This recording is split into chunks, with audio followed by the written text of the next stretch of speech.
David, let's just assume, David, that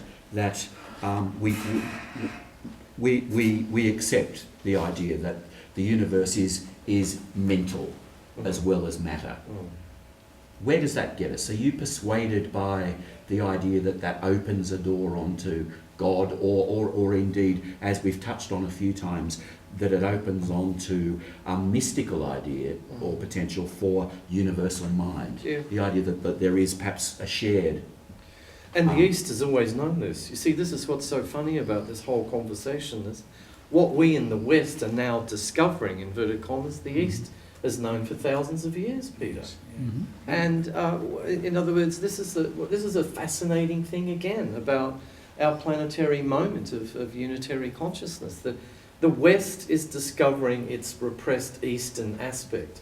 You know, for us, God for so long was out there in the cosmos, that got eclipsed, and now we're experiencing a universal mind along the lines of Charles Birch, the idea that there's subjectivity in all things.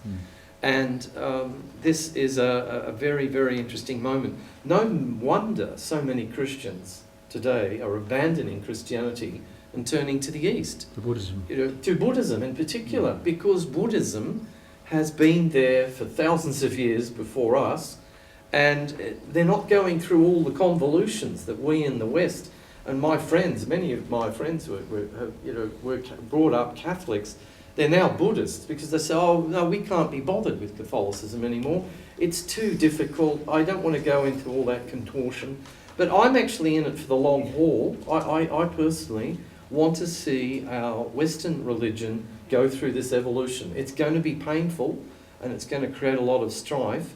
But to me, the idea of the mental, as you put it, across all things, which after all is in the West in Platonism. They called it the anima mundi, the soul of the world. So it is there, but it got sort of suppressed by this very, very external idea of God.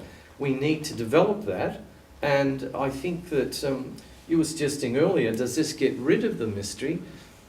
Hopefully not. Hopefully by just talking about mystery isn't just because we talk about Uluru or Katachuta or Kakadu doesn't mean it goes away. It just means we know it better.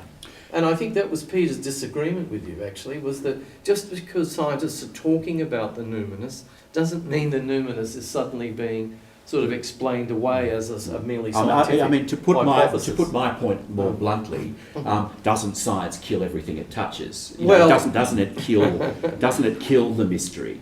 No, I don't think so. You don't think so? I think good science cultivates the mystery. Good science allows mystery to become more conscious. Bad science kills off the mystery, but we have to make this differentiation between good and bad science. Good science leads to mysticism. Good science leads to mysticism, and also I think good science leads to ecology. You see, what you were saying about objectivity and subjectivity reminded me of Thomas Berry, who's one of the grandfathers of the ecological movement. He said we won't be able to understand the ecological question until we move from understanding the world as a collection of objects to a communion of subjects. Well, this leads to a question I was going to...